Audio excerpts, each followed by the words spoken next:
Welcome back to Northwest Elite Spirit, the channel you come to train your mind, body, and spirit. I'm Coach Brian. If you haven't hit that subscribe button yet, do that now and make sure to ring the notification bell to stay up to date on all of my newest releases. This is Know Yourself from Encounters with the Nagual, Conversations with Carlos Castaneda by Armando Torres from the chapter To Know Oneself. Carlos's and my conversation turned to the tendency that human beings have of behaving in imitative ways, something that Carlos categorized as the behavior of primates. He said, "Our great opportunity, and at the same time our great anxiety, is an abyss of silent knowledge which is still inside each one of us. Below the noise of the mind, we all have the sensation that there is something indefinite residing there. And that is what makes us grab anything which will alleviate this pressure of the unknown.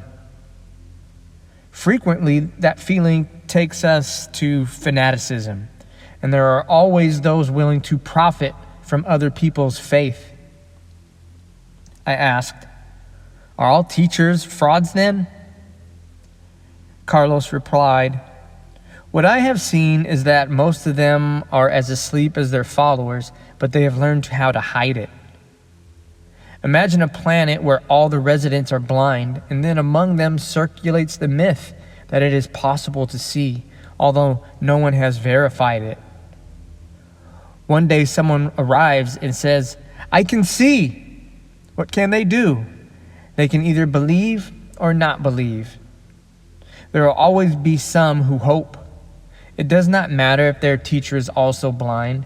It would be very easy for him or her to take advantage of the situation. The ego does not demand that you revere it, only that you fill yourself with awareness. To fall on your knees before the unknown is totally useless, but to do it before another human being is the pinnacle of idiocy. The ape that we have inside us yearns to have someone to guide us.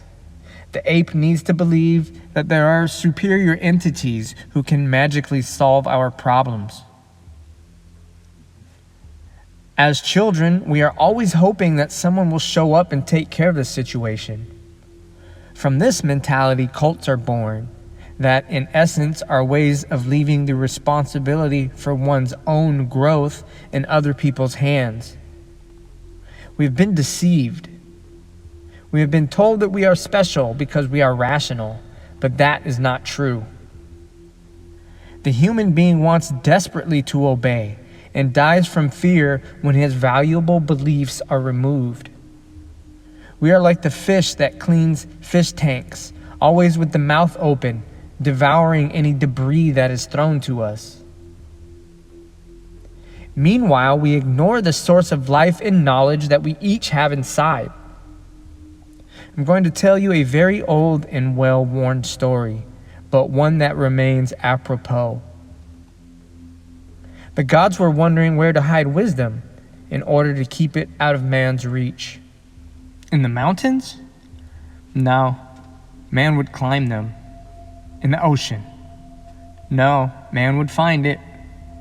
The moon, the stars, and all of outer space were equally discarded because someday man would explore all of that.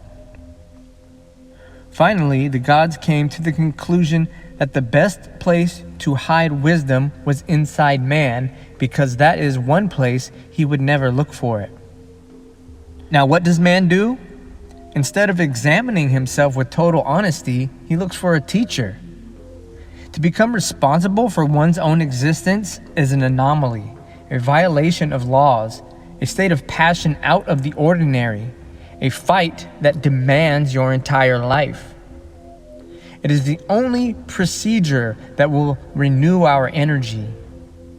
I do not know if you will be able to understand this detail, but to know one's self is an intent of warriors, and nobody can intend it for you, not like you might.